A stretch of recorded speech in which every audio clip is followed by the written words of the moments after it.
नमस्कार। कार्यक्रम वाइड एंगलमा स्वागत छ।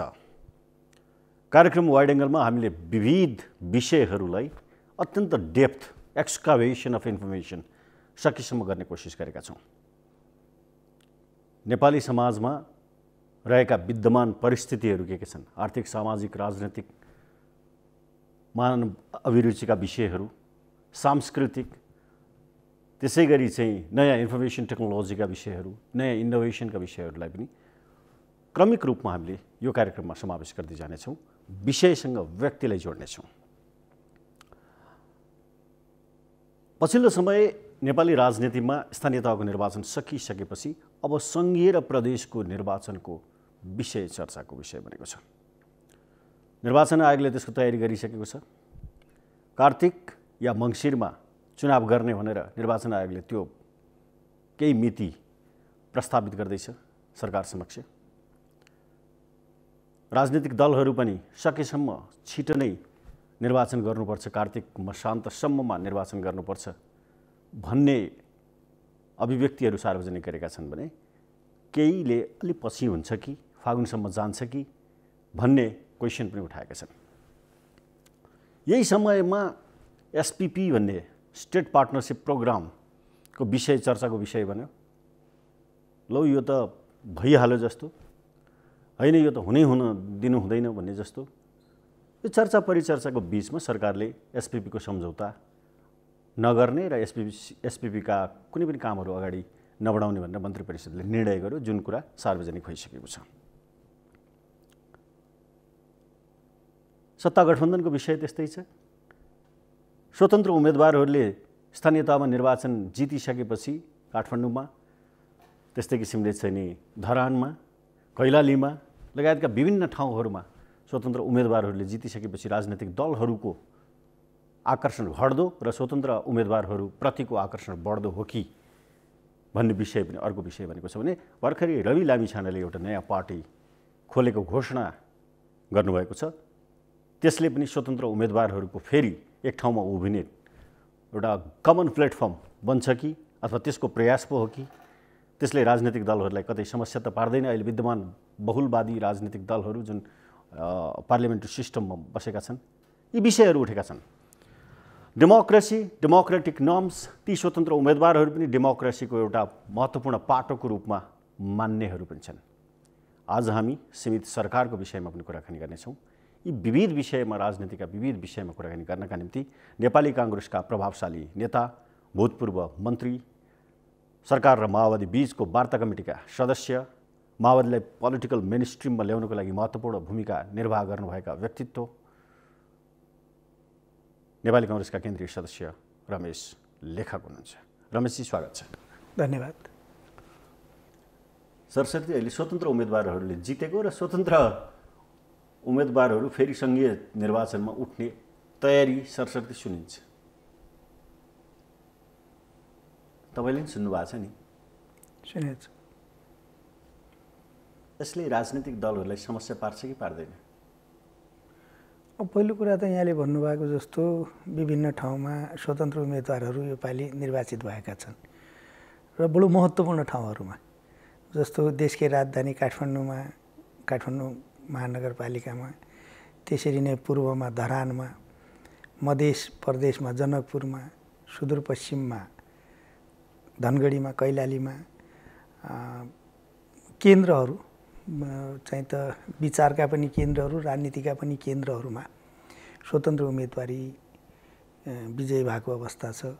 यसले अलिकता दलहरूलाई गम्भीरतापूर्वक अहिलेका जुन ठुला दलहरू छन्, नेपाली काङ्ग्रेस, एमाले, माओवादी, समाजवादी लगायतका मधेस आधारित दलहरूलाई अलिक गम्भीरतापूर्वक सोच्नुपर्ने पनि भएको छ भन्ने मलाई लाग्छ। चुनौती हो कि होइन?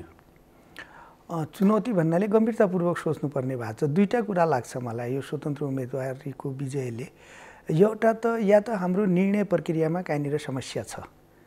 हाम्रो निर्णय प्रक्रिया, उम्मेदवार छनौट, पार्टीहरूको निर्णय प्रक्रिया र परिणाममा कहीँनिर समस्या छ, जसले चाहिँ त जनताले अलिकता असन्तुष्टि व्यक्त गरेको अवस्था छ। एउटा यो परिस्थिति हो, हुनसक्छ। अर्को कुरा भनेको अलिकता दलहरूसँग जनताको गुनासो बढ्दो छ। दोस्रो जुन कुरा मैले भनिराखेको छु, जनताको गुनासो बढिराखेको अवस्था हो भने यो चाहिँ त राजनीतिक रूपले बडो गम्भीर विषय हो। त्यसकारण डरलाग्दो पहिलो हो कि दोस्रो हो? दोस्रो हो।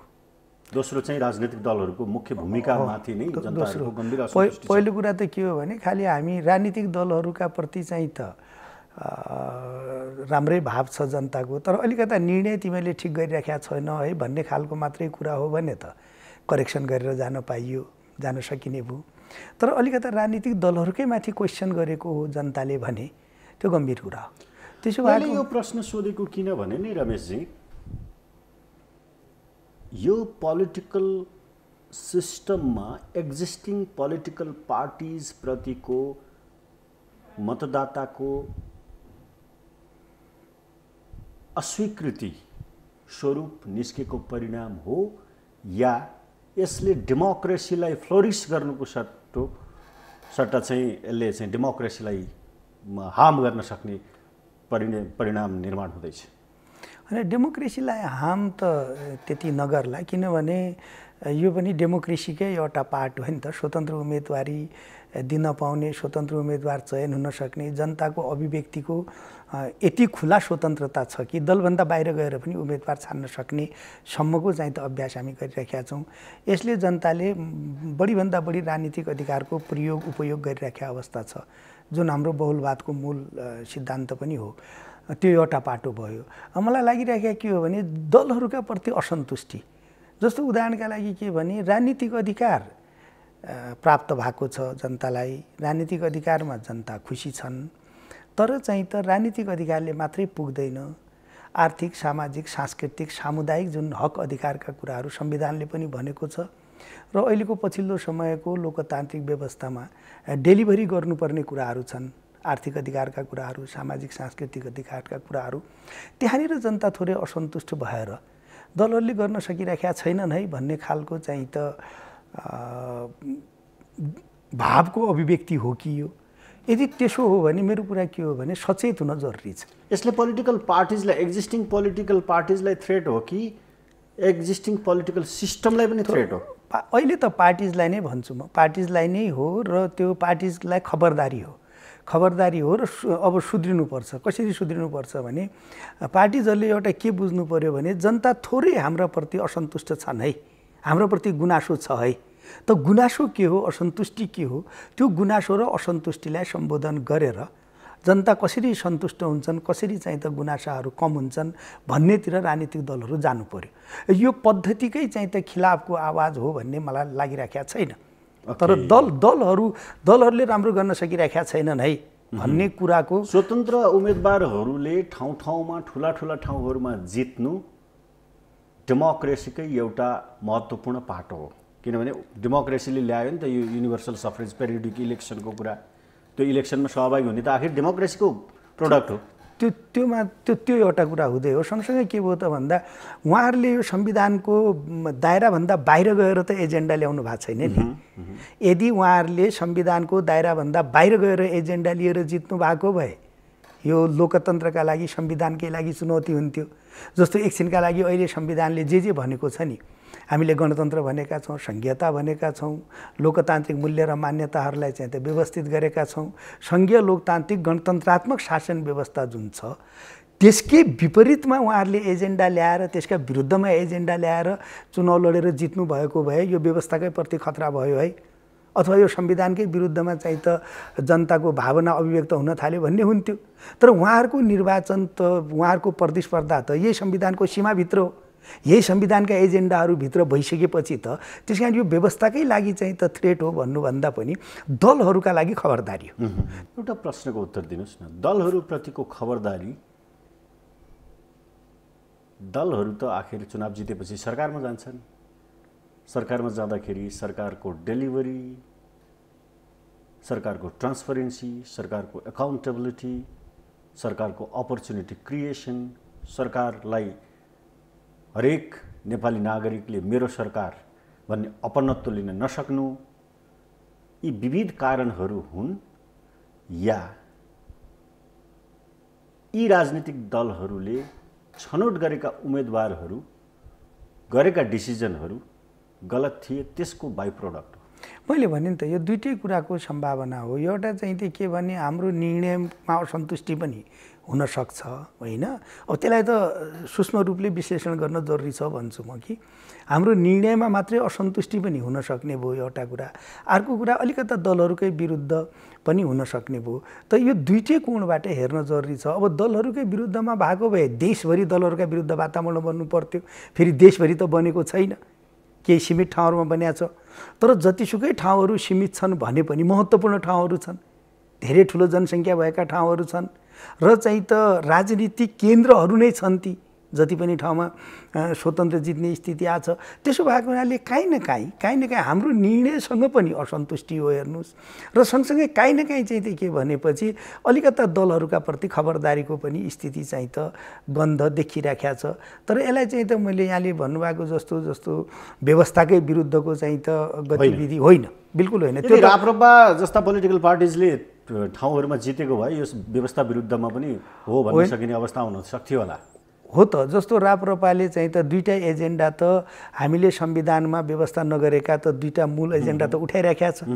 जस्तो एउटा एजेन्डा राजतन्त्रको एजेन्डा पनि उठाइराखेका छ, अर्को चाहिँ त धर्मनिरपेक्षतालाई हटाउनुपर्छ, हिन्दू राष्ट्र बनाउनुपर्छ भन्ने एजेन्डा नि उठाइराखेका छ भने अब उहाँहरूले चाहिँ त ठुलो जनमत प्राप्त गर्नुभयो भने थोरै संविधानका व्यवस्थाभन्दा बाहेक चाहिँ त व्यवस्था गरौँ है, अलिकता संविधानभन्दा बाहिर जानु थाल्यो जनमत भन्ने हुन्थ्यो नि त। त्यो फेरि भएन। जितेको त भन्दा स्वतन्त्र रूपमा जिते पनि यही संविधानको सीमारेखाभित्र बसेका एजेन्डाहरू चाहिँ त जितेका हुनाले यो व्यवस्थाकै लागि संविधानकै लागि घातक हो त भन्न सकिएन, मैले भनिसकेँ। तर अलिकता दलहरूका प्रतिको असन्तुष्टिको अभिव्यक्ति हो। यसलाई करेक्सन गर्ने बेला भएन र? अब हाम्रो समस्या के रह्यो त भन्दा यो संविधान बनाइसकेपछि राजनीतिक वाद विवाद भन्दा पनि आर्थिक चाहिँ त गतिविधिलाई अगाडि बढाएर जानुपर्ने थियो। तर फेरि पनि हामी राजनीतिकै विषयमा अल्झिएर अल्मलिएर बसेका छौँ। त्यसले पनि चाहिँ त अलिकता जनतामा असन्तुष्टिको करेक्सन गर्ने बेला भयो कि भएन? करेक्सन गर्नु पर्दैन? पर्छ। अब त राजनीतिक रूपले त मैले भनिसकेँ नि त, सङ्घीय लोकतान्त्रिक गणतन्त्र प्राप्त भएको छ, त्यो साधन हो, फेरि साध्य होइन। हामी कहिलेकाहीँ एउटा गल्ती गर्छौँ, यसरी साध्य मान्छौँ, व्यवस्थालाई नै हामी चाहिँ त साध्य मानिदिन्छौँ अनि प्राप्त भइसक्यो नि सबै कुरा भइसक्यो भन्छौँ। के भयो त भन्दा सङ्घीय लोकतान्त्रिक गणतन्त्र भइसक्यो, मुलुक संविधान ल्याइसक्यौँ, तर होइन।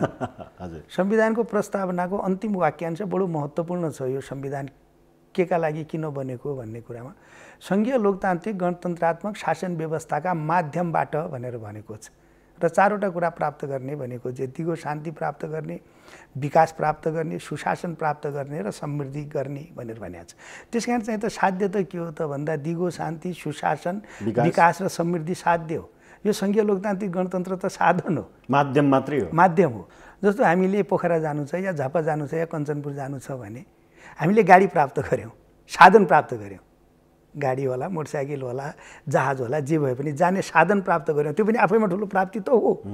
तर अब काठमाडौँमा गाडी उभ्याएर त्यही गाडीमा बसिराखेर हामीले त प्राप्त गरिहाल्यौँ भन्यौँ भने फेरि पुग्दैनौँ। किनभने पुग्ने कुरा त लक्ष्य त के हो त भन्दाखेरि गन्तव्यमा जाने हो नि त। साधन त पाइयो, साधन आफैमा ठुलो कुरा हो, सङ्घीय लोकतान्त्रिक गणतन्त्र भयो, तर त्यसले चाहिँ त साध्यसम्म पुर्याउनु पर्यो। त्यो भनेको के हो भने मैले अघि पनि भने सुशासन हो, दिगो शान्ति हो, समृद्धि हो, विकास हो। त्यहाँसम्म पुग्ने कुरामा जुन अलमल भइरहेको छ, हामी फेरि पनि राजनीतिक अन्यलमै चाहिँ त अलमली राखेका छौँ। त्यसले थोरै जनतामा असन्तुष्टिको भाव व्यक्त भएको छ।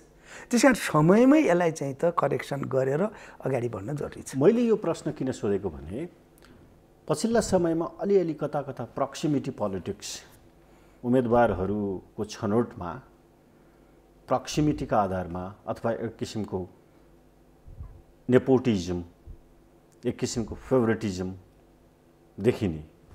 कसैका श्रीमती उठाउनु पर्ने, कसैका छोरी उठाउनु पर्ने, कसैका छोरा उठाउनु पर्ने, कसैका भान्जाभान्जी उठाउनु पर्ने ठुला ठुला ठाउँहरूमा।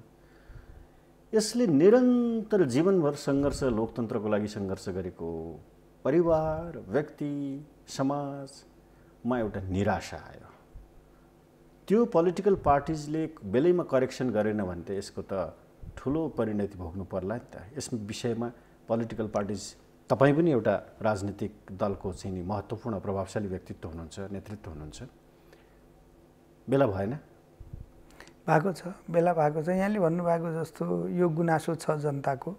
आलोचनाको पाटो पनि छ होइन। यहाँले भन्नुभयो जस्तो नातावाद, कृपावाद अथवा चाहिँ त आफ्नो निकटस्थवाद जे पनि होस् चाहिँ त भएको छ भन्ने पनि आलोचना छ दलहरूका प्रति। त्यसकारण जनताले जे कुरालाई आलोचनाका रूपमा व्यक्त गरिराखेका छन्, जे कुरा भनिराखेका छन् त्यसमा त ध्यान दिनुपर्छ, सुधार गरेर लानुपर्छ। मैले कुनै व्यक्ति विशेषको बारेमा कुरा गर्दिनँ, तर एज ए होल त्यो फेरि काङ्ग्रेसको मात्रै कुरो होइन। किनभने अहिलेको जुन हामीले विषयवस्तुको प्रारम्भ स्वतन्त्र उम्मेदवारीबाट गरेका छौँ, यो कुरो काङ्ग्रेसको मात्रै कुरो होइन, एज ए होल पोलिटिक्सको। जस्तो चाहिँ त यो चाहिँ त खबरदारी त सबै दलहरूका लागि खबरदारी हो नि त। त्यसो भएको हुनाले सबै दलहरूले आफ्नो ठाउँमा आफूलाई करेक्सन गर्नुपर्छ। फेरि यो लोकतान्त्रिक व्यवस्था भनेको के भने अलिकता चाहिँ त लर्निङ बाई डुइङ पनि हो, गर्दै जाने अनि कमी कमजोरीहरू देखिन्छन् त्यसलाई सुधार गर्दै लिएर जाने भन्ने कुरा हो। त्यस कारण अहिले निराश भइहाल्नुपर्ने अवस्था त होइन, तर समयमै सचेत हुनुपर्ने आवश्यकता चाहिँ त हो भन्ने लाग्छ मलाई। एउटा कुरा सोध्न मन लाग्यो, तपाईँ त संविधान निर्माणको एउटा महत्त्वपूर्ण ड्राफ्ट गर्ने व्यक्ति पनि हुनुहुन्छ। नेपालको शान्ति प्रक्रियाको इतिहास हेर्ने हो भने 2062 साल मङ्सिर 7 गतेको 12 बुधे समझदारी पछि जुन एउटा शान्तिपूर्ण राजनीतिको मार्ग कोरियो सरकार र माओवादी, त्यति बेलाको 7 राजनीतिक दल र माओवादी विद्रोही माओवादीको बिचमा, त्यसपछि आन्दोलन भयो, त्यसले चाहिँ प्रतिनिधि सभाको पुनर्स्थापना गरायो, त्यसले सरकार बनायो। त्यो सरकारमा तपाईँ पनि हुनुहुन्थ्यो, तपाईँले वार्ता कमिटीमा बस्नुभयो, माओवादीसँग वार्ता गर्नुभयो, फेरि एउटा पोलिटिकल सिस्टम संविधान सभाको निर्वाचन भयो, त्यसले संविधान बनायो। यो सबै आजको मितिसम्म आइपुग्दाखेरिमा त्यसको महत्त्वपूर्ण एउटा पाटोको रूपमा तपाईँ हुनुहुन्छ। यो सबै डेमोक्रेसीको एउटा महत्त्वपूर्ण पार्ट भनेको सीमित सरकार। अहिले तपाईँले यी पछिल्ला गतिविधिहरूमा सरकार सीमित छ जस्तो लाग्छ कि लाग्दैन, अथवा सरकार बढी पावरफुल छ जस्तो लाग्छ? यहाँले भन्नुभएको जस्तो पहिलो कुरा त यो हामीले धेरै लामो समय लगाएर धेरै जनताको धेरै ठुलो मेहनत बलिदानबाट चाहिँ त अहिलेको अवस्थामा हामी पुगेको हो। धेरै लामो इतिहासमा नजाउँ, यहाँले भन्नुभएको जस्तो 52 सालमा माओवादीले हतियार उठाउनुभयो, सशस्त्र सङ्घर्ष सुरु भयो। 52 सालको त्यो घटनादेखि हामीले यो अहिलेको व्यवस्थासम्म पुग्न ठ्याक्कै 20 वर्ष लाग्यो। 10 वर्ष यो अशान्तिलाई शान्तिमा बदल्न लाग्यो, शान्ति गर्न लाग्यो। 52 देखि 62-63 सम्म, 62-63 देखि 72 सम्म संविधान बनाउन लाग्यो। 20 वर्ष लाग्दो रहेछ हेर्नुहोस्। त्यो 20 वर्षको समय भनेको राष्ट्रको जीवनका लागि महत्त्वपूर्ण समय हो र जनताले चाहिँ त ठुलो लगानी यो 20 वर्षमा गरेका छन् र अहिलेको स्थितिमा हामी पुगेका छौँ। त्यसो भएको हुनाले ज्यादा गम्भीर र चिन्तित हुनुपर्ने अवस्था के छ त भन्दा अब अहिलेको व्यवस्थालाई पनि हामीले ठिक ढङ्गले सञ्चालन गर्न सकेनौँ र हाम्रा चाहिँ त अहिलेका राजनीतिक व्यवस्था प्रबन्धहरू र संविधानको व्यवस्था अनुसार मुलुकलाई हिँडाउन सकेनौँ भने त अर्को ठुलो चाहिँ त दुर्भाग्यपूर्ण अवस्थामा हामी पुग्छौँ भन्ने कुरामा सचेत हुन जरुरी छ। यहाँले भन्नुभएको एउटा कुरा त्यो हो। अर्को कुरा अहिलेको चाहिँ त अब यो लोकतन्त्रको मान्यता के हो भने सरकार चाहिँ त धेरै ज्यादा अधिकार सम्पन्न भन्दा पनि सरकार चाहिँ त लिमिटेड नै हुन्छ। जस्तो सरकारले चाहिँ त पोलिसी बनाउँछ र त्यसपछि सरकारले चाहिँ त एउटा के भन्ने एउटा मध्यस्थताको भूमिका गर्ने अथवा चाहिँ त सहजीकरण गरिदिने होइन, आर्थिक रूपले बजारलाई सहजीकरण गर्ने, जनताका हितमा बजारका चाहिँ त कम्पोनेन्टहरूलाई चाहिँ त प्रतिस्पर्धात्मक रूपले अगाडि जाने र त्यसका माथि मोनिटरिङ गरिदिने, त्यसरी नै सांस्कृतिक सामाजिक सबै क्षेत्रमा राजनीतिक क्षेत्रमा सहजकर्ताका रूपमा मध्यस्थकर्ताका रूपमा र सरलीकरण गरिदिने रूपमा जाने नै हो लोकतन्त्रको मान्यता। अब कहिलेकाहीँ हेर्दाखेरि सरकार अलि ज्यादा पावरफुल छ कि भन्ने पनि देखिन्छ, तर चाहिँ त अहिले हाम्रो जुन संविधानले हामीले अवलम्बन गरेको व्यवस्था भने बहुलवाद हो, बहुलवाद सहितको बहुदलीय व्यवस्था हो र बहुलवादको दुईटा धेरै चाहिँ त चरित्र विशेषता मध्येको एउटा विशेषता त सबै खालका राजनीतिक विचारहरू समाजमा विद्यमान हुन्छन् र तिनको स्वीकार्यतालाई नै बहुलवाद भन्ने हो हामीले राजनीतिक बहुलवादको परिभाषा गर्दा। अर्को भनेको के हो भने राजनीतिक संस्थाहरूमा मात्रै ताकत हुन्न है, त्योभन्दा बाहिर पनि राजनीतिक शक्ति छ भन्ने अर्थमा पनि बहुलवादको व्याख्या गरिन्छ। त्यस्तो भनेको जसो भनौँ न चाहिँ सिभिल सोसाइटी हो एउटा। यस, सिभिल सोसाइटीहरू पनि समाजमा मजबुत हुन्छन्, मिडिया मजबुत हुन्छ। त्यसपछि जस्तो उद्योग वाणिज्य सङ्घहरू, तपाईँको चाहिँ के भने ट्रेड युनियनहरू होइन। यी सबै संस्थाहरूले पनि चाहिँ त के भने समाजमा महत्त्वपूर्ण भूमिका गरिराख्छन् र यिनले चाहिँ त जुन चेतना र चिन्तन दिन्छन्, जुन मार्ग निर्देश गर्छन्, त्यसले राज्यलाई चाहिँ त एक ढङ्गले डोर्याउन अगाडि बढाउन मद्दत गर्छ भन्ने मान्यता पनि हो। त्यो भनेको के हो भने सारा कुरा सरकारले गर्ने भन्ने कुरा होइन। अरू पनि संस्थाहरू छन् जो चाहिँ त समाजमा ताकत राख्दछन् र उनले चाहिँ त सकारात्मक रूपले मुलुकलाई अगाडि बढाउने काम गर्छन् भनिराख्दा, त्यसो भएनाले हामी कहाँ हेर्दाखेरि ती सबै चाहिँ त संस्थाहरू अहिले चाहिँ त ताकतवरी देखिया छन्। यी संस्थाहरूको पनि गुनासो फेरि सरकारका प्रति छ। सरकारका प्रति गुनासो त फेरि छँदैछ। कहिले मिडिया काउन्सिल एक्टका नाममा, कहिले मिडिया कन्ट्रोल साइबर कन्ट्रोलिङ मेकानिजमको नाउँमा, कहिले शब्दहरूको चाहिँ नि डिसेन्ट वर्ड्सहरूको प्रयोग गर्नुपर्छ भनेर एउटा भेग कोनोटेसन राखेर चाहिँ नि कन्ट्रोल गर्ने नाउँमा मान्छेहरूले त मिडियाहरूलाई विभिन्न ढङ्गबाट कन्ट्रोल गर्ने मेकानिजमको अभ्यास गर्ने प्रयास पनि सरकारहरूले गरे। यो कार्यपालिकाले थोरै शासन गर्नका लागि थोरै ताकतको प्रयोग गर्ने कोसिस गर्छ। त्यो फेरि नेपालमा मात्रै होइन, त्यो अरू ठाउँमा पनि संसारभरि हुन्छ र खास गरेर यो थर्ड वर्ल्डमा त त्यस्तो कुराहरू हुन्छ नै। तर त्यसलाई चाहिँ त सँगसँगै त्यसलाई नियन्त्रण गरेर शक्ति सन्तुलन गर्ने माध्यम पनि त लोकतन्त्रले दिएकै हुन्छ नि। जस्तो उदाहरणका लागि सरकारले थोरै ज्यादती गर्न थाल्यो, यहाँले भन्नुभएको जस्तो पूर्ण प्रेस स्वतन्त्रता भनेर हामीले संविधानमा लेख्यौँ, प्रेस स्वतन्त्रतामा कहीँनिर सरकारले कमजोर गर्ने कोसिस गर्यो भने त अदालत छ नि त, होइन? अनि मिडिया आफै एउटा पावरफुल संस्था छ। सरकारभन्दा बाहिर पनि ताकत छ। कहिले त्यो सरकारभन्दा बाहिरको ताकत बलियो भइदिन्छ, कहिले सरकार बलियो भइदिन्छ। हो, त्यसमा सन्तुलन गरेर जाने हो। एउटा महत्त्वपूर्ण प्रश्न छ,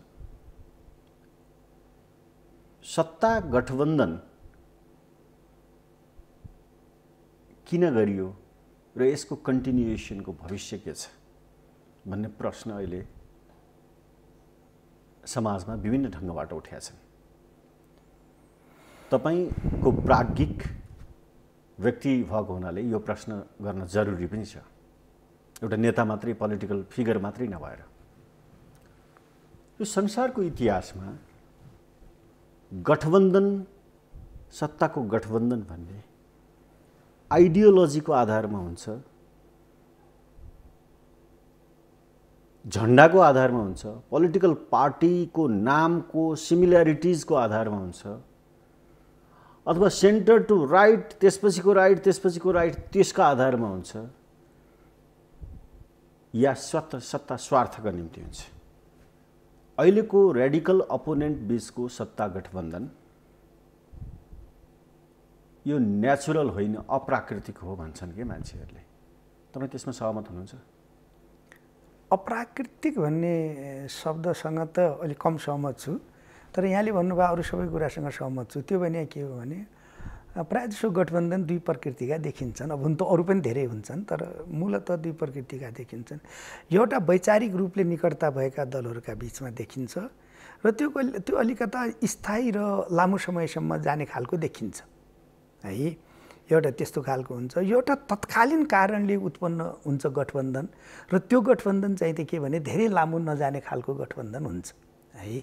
त्यसो भएको हुनाले जस्तो वैचारिक रूपले पनि हाम्रा बिचमा गठबन्धन हाम्रो देशमा भयो, जस्तो एमाले र माओवादीका बिचमा गठबन्धन भएर उहाँहरू चुनाव नै लड्नुभयो। त्यो अलिकता चाहिँ के भने वैचारिक सामिप्यताको अलि लामो हुने खालको देखिएको थियो, किनभने गठबन्धन भइसकेपछि दल नै एउटै भयो भने त्यसलाई त स्थायी बनाउँदै लिएर जाने प्रयत्न त भएको। कुनै अरू कारणले त्यो दुर्घटनाग्रस्त भएर फेरि पार्टीहरूको विभाजन भयो, त्यो बेग्लै पाटो भयो। त अहिलेको सरकारको गठबन्धनलाई यहाँले केन्द्रित गर्न खोज्नु भएको हो भने अहिलेको सरकारको गठबन्धन वैचारिक सामिप्यताका आधारमा अथवा दलहरूका बिचमा विचार मिलेर, एजेन्डा मिलेर, सबै कुरा मिलेर चाहिँ त राजनीतिक दर्शन मिलेर र स्थायी रूपले अगाडिसम्म बढाउनका लागि भएको गठबन्धन होइन। अहिलेको गठबन्धन भनेको तात्कालीन कारणबाट उत्पन्न भयो। त त्यो तात्कालिक कारण के हो त भन्दाखेरि खास गरेर नेकपा पहिलाको नेकपा एमाले र माओवादीले मिलेर चुनाव लडिसकेपछि उहाँले एउटै पार्टी बनाएर सत्ता सञ्चालन गर्न थाल्नुभयो र सङ्घीय संसददेखि लिएर प्रदेश सभादेखि लिएर स्थानीय तहसम्म उहाँहरूको चाहिँ त बलियो राजनीतिक उपस्थिति प्रत्येक ठाउँमा रह्यो। संसदहरूमा पनि रह्यो, सरकारहरूमा पनि रह्यो, सबै ठाउँमा रहेर उहाँहरू अगाडि बढ्दै उहाँहरूका बिचको जुन चाहिँ त झगडा भयो, विवाद भयो, त्यो विवादले चाहिँ त के भने पार्टी विभाजन आदि इत्यादि हुने क्रम भयो र खास गरेर त्यसपछि नेकपा एमाले पछिल्लो समयमा आदरणीय माननीय केपी शर्मा ओलीजीले नेतृत्व गर्नुभएको एमाले जब यो संविधानकै विरुद्धमा गतिविधि गर्ने काम सुरु भयो, उदाहरणका लागि संविधानका विभिन्न व्यवस्थाहरूलाई भत्काउने काम गर्ने, प्रतिनिधि सभाको अकारण विघटन गर्ने कुराहरू गर्ने र चाहिँ त सर्वत्र एक खालको चाहिँ त सर्वसत्तावादी चरित्रको प्रदर्शन गर्ने जुन काम भयो, त्यसका विरुद्धमा अहिलेको संविधान जोगाउनका लागि, अहिलेको व्यवस्था जोगाउनका लागि र उहाँका चाहिँ त संविधान विपरीतका गतिविधिहरूलाई रोक्नका लागि भएको गठबन्धन हो यो, मैले बुझेँ। त्यसो भएको हुनाले यो गठबन्धन एकदम चाहिँ त विचार मिलेर लामो समयसम्म अब चाहिँ त सँगै अगाडि बढौँला भन्ने होइन। फेरि यो तदर्थ हो, यो तदर्थ हो र यो कति दिन अगाडि बढ्छ भन्ने कुरा अर्कोले के गर्छ भन्ने कुरामा पनि भर पर्छ।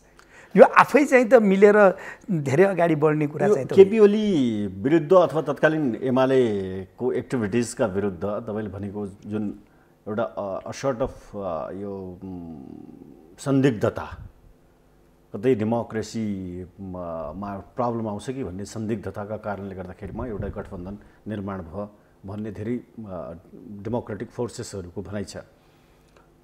यो त सकियो नि त, स्थानीय तहको निर्वाचनमा किन तालमेल गरेर अगाडि? मैले भने नि तत्कालीन अवस्थामा यो गठबन्धन तत्कालीन बनेको जुडिसियरीले तपाईँलाई चाहिँ नि शेरबहादुर देउवालाई प्रधानमन्त्री बनाउनको लागि चाहिँ नि सिफारिस गर्यो, यो परमादेश दियो, त्यसपछि शेरबहादुरजी प्राइम मिनिस्टर हुनुभयो, त्यसपछि गठबन्धन गर्न जरुरी के थियो? त्यो त गठबन्धनको परिणाम हो। आदरणीय शेरबहाजी प्रधानमन्त्री हुने कुरा गठबन्धनको परिणाम हो। गठबन्धन कहाँनिर भयो भन्दा जब माननीय केपी शर्मा ओलीजीले पटक पटक प्रतिनिधि सभा विघटन गर्नुभयो, गठबन्धन त्यहाँनिरबाट जन्मियो। किन त भन्दा त्यो बेलाको रुलिङ पार्टी नेकपा भित्रै पनि त्यो विघटनका विरुद्धमा आवाजहरू उठे र त्यहाँ पार्टीभित्र विद्रोह भन्नुहोस् अथवा विभाजन भयो र यतापट्टि काङ्ग्रेसले पनि त्यसको विरोध गरेर प्रतिनिधि सभा विघटन नगर्नु हुने ठाउँतिर चाहिँ त काङ्ग्रेस लागेपछि त्यहाँबाट गठबन्धनको उत्पत्ति भयो। त्यो उत्पत्ति भएको गठबन्धनको परिणाम के भयो त भन्दा मान्य शेरबहादुर देउवाजी प्रधानमन्त्री बन्नुभयो र अहिलेको सरकार गठबन्धनमा रहेको छ, त्यो परिणाम भयो। अब यसले चाहिँ त स्थानीय तहसम्म निरन्तरता किन पायो त भन्नका लागि त्यसकै पनि दुई तिनवटा कारण छन्। एउटा त के भने केन्द्रमा मिलिजुली सरकार छ, गठबन्धन छ। यदि त्यो हामीले अगाडि बढ्दा केही दिनसम्म गठबन्धनै गरेर बढेनौँ भने यो सरकार पनि भत्किन्छ, एउटा कुरा भयो। अर्को कुरा के भयो भने फेरि विभिन्न खालका नयाँ राजनीतिक ध्रुवीकरणहरू सुरु हुन्छन्। त्यसकारण यो गठबन्धनलाई केही समयसम्म निरन्तरता दिने भन्ने आधारमै गएको। मेरो प्रश्नको उत्तर करिब करिब आयो। मेरो फगत प्रश्न के थियो भने यो गठबन्धन विचार भिन्न छन्, दर्शन भिन्न छन्, कार्यशैली भिन्न छ हैन, तर पनि गठबन्धन भइरहेछ। एउटा निश्चित उद्देश्यको लागि गठबन्धन भयो, त्यसले एउटा निश्चित उद्देश्य प्राप्त गर्यो। जस्तै फ्रान्सिस फुकुयामाले द एन्ड अफ हिस्ट्री, एउटा सर्टेन लक्ष्य प्राप्तिपछि त्यसको अन्त्य हुन्छ, फेरि नयाँ लक्ष्य, पुरातनको अन्त्य नूतनको उदय भन्ने जस्तो किसिमको आउँछ। लक्ष्य पुरा भयो, फेरि पनि तालमेल भइरहेछ स्थानीय तहको निर्वाचनसम्म। स्थानीय तहको निर्वाचन पनि सकियो, फेरि सङ्घीय निर्वाचनसम्म पनि यही गठबन्धन अगाडि बढ्नुपर्छ, त्यो बन्डिङ अझ कसिलो गर्नुपर्छ भनेर भन्नुमा कतै सत्ता स्वार्थसँग डराएर थ्रेट, एमालेसँगको पोलिटिकल थ्रेटले त होइन भन्ने प्रश्न उठ्यो भने त्यसको उत्तर के हुन्छ? अनि यसो छ, मैले भने नि त यो चाहिँ त एमालेको पोलिटिकल थ्रेटको मात्रै कुरो होइन, यो एमालेका गतिविधिका विरुद्ध उत्पन्न भयो, तर कोर्स यसले पुरा गरिसकेका छैन। कोर्स कहाँनिर पुरा भएन त भन्दा चुनाव त गर्नु पर्यो नि त। योभन्दा पहिला एमाले चाहिँ त चुनाव नै पनि गर्छ कि गर्दैन भन्ने ठाउँमा हामी पुगेको हो नि। संसद विघटन गरिदिने तर अर्को चुनाव हुने ठाउँमा देशलाई नलैजाने सम्मको खतरा थियो नि। त्यसलाई हामीले के भन्यौँ त भन्दा यो संविधान नै असफल हुने हो कि भन्ने सोचिराखेका थियो नि त। त्यसो भएको हुनाले यो गठबन्धनको कोर्स त आगामी निर्वाचनमा कोर्स कम्प्लिट हुन्छ, हो। त्यसो भए हुनाले मलाई के लाग्छ भने आगामी निर्वाचनसम्म त यो स्थायी सरकारको स्थायित्व त चाहिएको छ। त्यसो भएको हुनाले अझै चाहिँ त यो गठबन्धन अगाडि बढिराखेको छ, बढ्छ। तर यो चाहिँ त एकदमै स्थायी गठबन्धन र यो धेरै अगाडिसम्म बढ्ने गठबन्धन वैचारिक रूपले पनि होइन, त्यो पनि फेरि सत्य कुरा हो। अब यो कहाँसम्म अगाडि तार्न सकिन्छ, अब त्यो त दलहरूले छलफल गरेर टुङ्गोमा। सङ्घीय चुनावसम्म चाहिँ यो गठबन्धन यसको कोर्स कम्प्लिट गर्ने भयो। अब सङ्घीय चुनावमा पनि यसो छ, अब यसको कोर्स कम्प्लिट भइसक्यो कि सङ्घीय चुनावमा हुन्छ भन्ने कुरा दलहरूले चाहिँ त यसको छलफल पनि गर्लान्। त्यस कारण मैले यसका बारेमा के भन्ने गरेको छु भने, मैले के भन्न चाहन्छु भने, अब जस्तो नेपाली काङ्ग्रेसको बारेमा कुरा गरौँ त, नेपाली काङ्ग्रेसले अब संस्थागत रूपले नै केन्द्रीय समितिको बैठक बोलाएर गत स्थानीय तहको निर्वाचनको पनि विश्लेषण गर्नु पर्यो, समीक्षा गर्नु पर्यो। हामीले के प्राप्त गऱ्यौँ, के गुमायौँ, कहाँनिर कमी कमजोरी रहे, कहाँनिर सफलता भए, यी कुराहरूको पनि चाहिँ त छलफल गर्नु पर्यो। अघि नै हामीले प्रारम्भमा छलफल गऱ्यौँ स्वतन्त्र उम्मेदवारीका कुराहरू लगायतका राजनीतिक घटनाक्रमहरू, विभिन्न घटनाक्रमहरू घटित भएका छन्, त्यसका बारेमा पनि छलफल गर्नु पर्यो। र अब चाहिँ त हामी यो गठबन्धनलाई कहाँसम्म लैजान्छौँ त? हामी आउने चुनावसम्म लैजान्छौँ कि चुनावभन्दा अगाडि पनि लैजान्छौँ कि, अथवा यसको मोडेल के हुन्छ, यो भन्ने कुरा चाहिँ त के भने अब नेपाली काङ्ग्रेसले आन्तरिक रूपले पनि गम्भीर रूपले छलफल गरेर निष्कर्षमा पुग्नुपर्छ। किनभने यहाँलाई थाहा छ काङ्ग्रेसभित्र पनि विविध विचारहरू छ। गएकै स्थानीय तहमा सिटको तालमेल गरेर जानुपर्छ भन्ने र गर्नुहुन्न भन्ने विचार समानान्तर रूपले अगाडि बढेको थियो, पछि त्यसलाई पार्टीले एक ठाउँमा ल्यायो भने अहिले पनि आगामी निर्वाचनमा चाहिँ त गठबन्धन गरेर जानुपर्छ र जानुहुन्न भन्ने बिचमा चाहिँ त फरक विचारहरू अभिव्यक्त भइरहेका छन्। अबको चुनावमा नेपाली काङ्ग्रेसले टिकट वितरण गर्दा यो विषय बडो महत्त्वपूर्ण, मलाई धेरै मानिसहरूले यो सोध्नु भनेर भनेका पनि छन्। काङ्ग्रेस समर्थक मानिसहरूले, बुढापाकाहरूले विशेष गरेर त्यही फेभरेटिजम, नेपोटिजम, त्यही नातावाद, कृपावाद, त्यही छोरी बुहारी, ज्वाइँ चेला, आफन्तहरू, आफ्नो गाउँको, आफ्नो ठाउँको, मैले भनेको मान्ने मान्छे, पैसावाला हुन्छ कि क्षमताका आधारमा, लगानीका आधारमा, इमान्दारिताका आधारमा टिकट वितरण हुन्छ? तपाईँको भूमिका के हुन्छ? अनि यसो चाहिँ हेर्नुहोस्, अब हामीले फेरि चाहिँ त्यो के भने टिकटहरू वितरण गर्दाखेरि नातावाद, कृपावाद अनि पैसा, आफन्तलाई मात्रै टिकट दियो भन्ने पनि कुरा होइन फेरि है। त्यो पनि हो होइन, सुन्नु, त्यस कारण यसो छ कि कुरा के हो भने एउटा मूल सिद्धान्त हुन्छ अथवा एउटा मूल विषय हुन्छ, के अपवाद हुन्छन्। अब हामीले अपवादलाई नै मूल मानिदियौँ भने फेरि त्यहाँनिर समस्या हुन्छ। जस्तो एकछिनका लागि चाहिँ त के भनेपछि तपाईँको 165 ठाउँमा प्रतिनिधि सभामा हाम्रो उम्मेदवार हुन्छन्, त्यसको ठिक्क दोबर 330 ठाउँमा प्रदेश सभामा उम्मेदवार हुन्छन्। हो, अब काहीँनिर अपवादका रूपमा यहाँले भन्नुभएको जस्तो देखिन्छ होला। हो, त काहीँनिर अपवाद भयो भन्दैमा नै यही हुन्छ, यही मूल रूपले हुने कुरा यही हो भन्न पाइएन। नेतृत्वले त्यो गर्यो भने त्यस्तो देखिन्छ। अब 1% 2% काहीँनिर त्यस्तो हुन्छ, हेर्नुहोस् है। नेतृत्वले त्यो गर्यो भने त्यसलाई करेक्सन गर्दै लानुपर्छ। फेरि त्यसमा पनि के छ भने बुझ्न पनि जरुरी छ। जस्तो कतिपय कुराहरू चाहिँ त मान्छेमा योग्यता हुन्छ, क्षमता हुन्छ, लगानी हुन्छ, पार्टीमा काम गरिराखेका हुन्छ, तर कुनै नाता पर्यो भन्दैमा त उसको चाहिँ त त्यो सबै लगानीलाई चाहिँ त ओझेलमा पार्नु पनि भएन नि त, योग्यतालाई पनि ओझेलमा पार्नु भएन। त्यसो भए त के भयो त भन्दा एक परिवारमा एउटा मात्रै नेता हुनुपर्ने भयो, राजनीति एक्लै मात्रै गर्नुपर्ने भयो। त्यो परिवारमा कुनै अर्को मान्छे योग्य छ भने उसले राजनीति नै गर्न नपाउने गरेर पनि सोच्नुहुन्न। तर सारा योग्यता क्षमताहरूलाई चाहिँ त तफसिलमा राखेर सबै योग्यता क्षमतालाई छोपेर खाली चाहिँ त के भने नातावाद र कृपावादका आधारमा मात्रै टिकट दिएको छ भने त्यो आलोचनाको विषय। नातावाद, कृपावाद, पैसा, सम्पर्क, यो राजनीतिक दलहरूका माथि यो प्रश्न उठ्ने गरेको छ। यसलाई हामीले दुई किसिमले हेर्नुपर्छ। मूलतः मैले पहिला पनि निवेदन गरेँ, दुई किसिमले हेर्नुपर्छ। एउटा पहिलो कुरा के हो त भन्दा अपवादलाई समातेर मूल विषय हो यही भन्नुहुन्न, सबै कुरालाई जेनरलाइज गर्नुहुन्न भन्ने मेरो एउटा आग्रह हो। अर्को के हो त भन्दाखेरि पर्टिकुलर केस पनि हेर्नुपर्छ।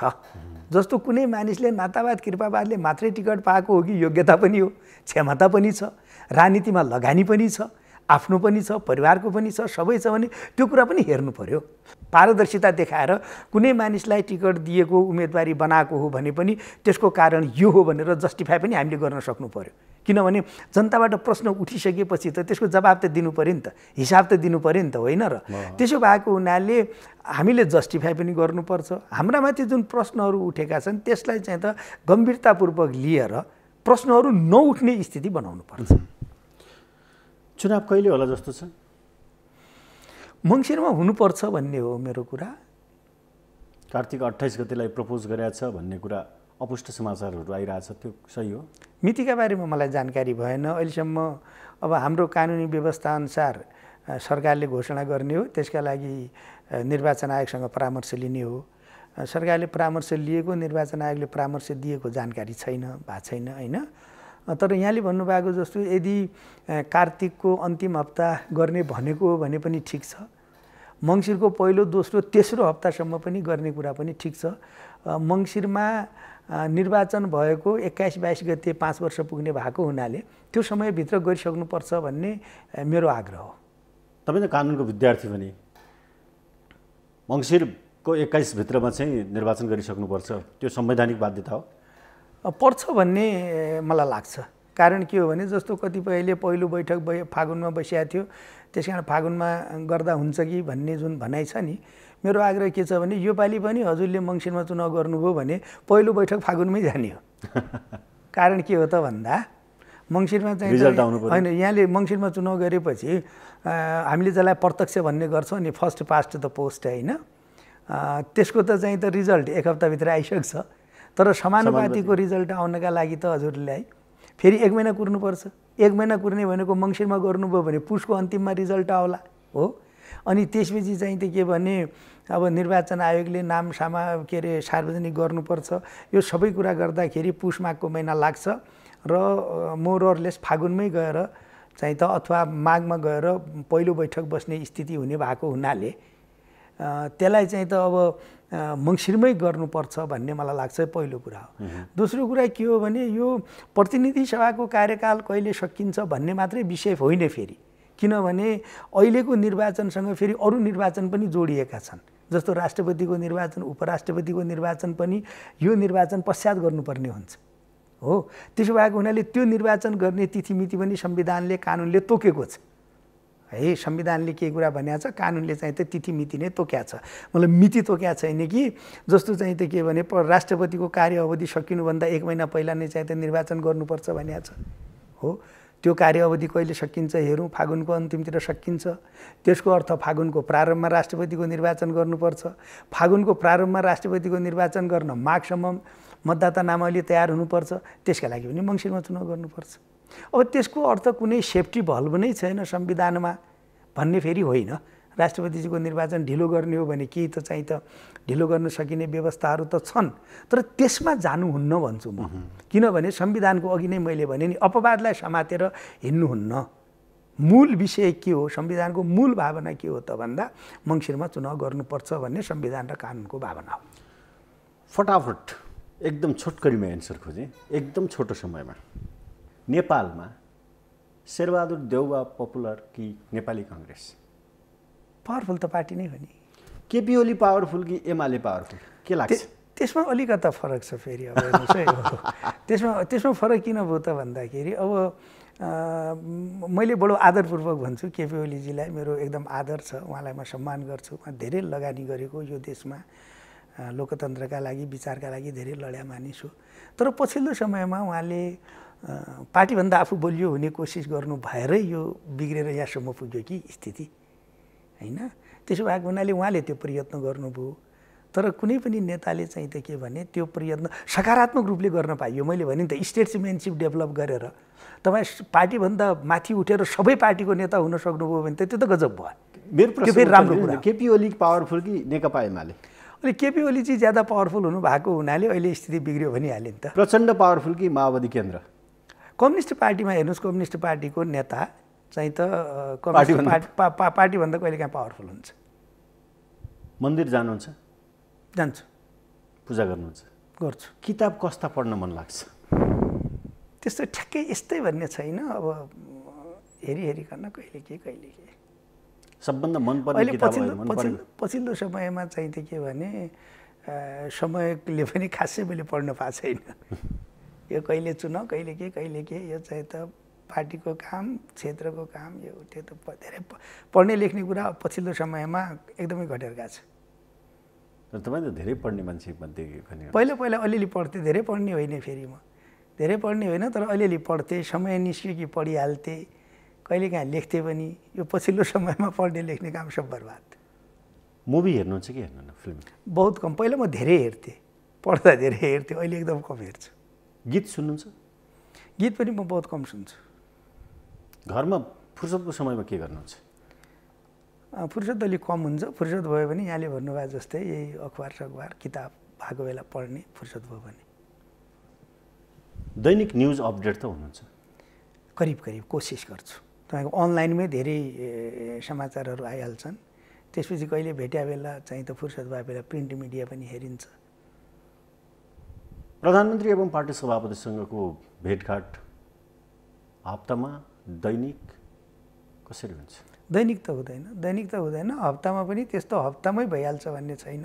काम पर्दा जान्छु, उहाँले काम पर्दा बोलाउनुहुन्छ। सबैभन्दा बढी माया कसलाई गर्नुहुन्छ? सबैभन्दा बढी माया त अब परिवारकै सदस्यहरूलाई गरिन्छ नि। स्वाभाविक हो। परिवारको सदस्यमा यो भन्न चाहिँ कठिन हुन्छ। कसैले छोरा भन्छन्, छोरी भन्छन्, श्रीमती भन्छन्, श्रीमतीले श्रीमान भन्छन्। कठिनै हुन्छ। अन्त्यमा मैले सोध्न बिर्सेको र तपाईँले भन्न खोजेको कुरा केही छ? धन्यवाद, तपाईँले मलाई अवसर दिनुभयो। यत्रो कुराहरू भए विभिन्न विषयमा। अब फेरि कुरा गरौँला। अरू अहिले त्यस्तो खासै भनिहाल्नुपर्ने कुरा केही छैन। खालि एउटा कुरा अघि यहाँले सोधि नै सक्नु भएको छ। अब आगामी निर्वाचनलाई मङ्सिरभित्र निर्वाचन सम्पन्न गरेर मुलुकलाई चाहिँ त अब अलिकता राजनीतिक द्वन्द्व र विवादलाई घटाउँदै लगेर अब चाहिँ त आर्थिक प्रगति हेर्नुहोस्, बडो स्थिति राम्रो छैन। बजारमा अहिले तपाईँले हेर्नुभयो भने रोपाइँको सिजन हो, धानको खेती भइरहेछ, बजारमा मलखादको उपलब्धता छैन, पेट्रोलियम पदार्थको मूल्य अत्यधिक ज्यादा बढेको छ, महँगी बढेको छ, जनता बडो निराश हुने खतरा बढेर गएको छ। त्यसो भएको हुनाले अब मङ्सिरको महिनामा निर्वाचन गरेर नेपाली कङ्ग्रेसले कमसेकम यो निर्वाचनबाट जनताको बहुमत लिएर, जनताको म्यान्डेट लिएर अब यो मुलुकमा राजनीतिक द्वन्द्व होइन कि अब लोकतान्त्रिक सङ्घीय लोकतान्त्रिक गणतन्त्रको फ्रेमभित्र अब मुलुकको आर्थिक रूपान्तरण गर्ने कुरामा जानुपर्छ। यसमा हामी सबै चाहिँ त लाग्नुपर्छ। काङ्ग्रेसको ध्यान यसैमा केन्द्रित हुनुपर्छ। रमेशजी, नेपाल टेलिभिजनको कार्यक्रम वाइड एङ्गलमा आइदिनु भयो, त्यसको लागि धेरै धेरै धन्यवाद। यहाँलाई धेरै धन्यवाद। आदरणीय दर्शकहरू, आज हामीले नेपाली कङ्ग्रेसका नेता रमेश लेखकसँग कुराकानी गऱ्यौँ। कार्यक्रम वाइड एङ्गल आजलाई यति नै। हामी सबैलाई बिदा दिनुहोस्। नमस्कार।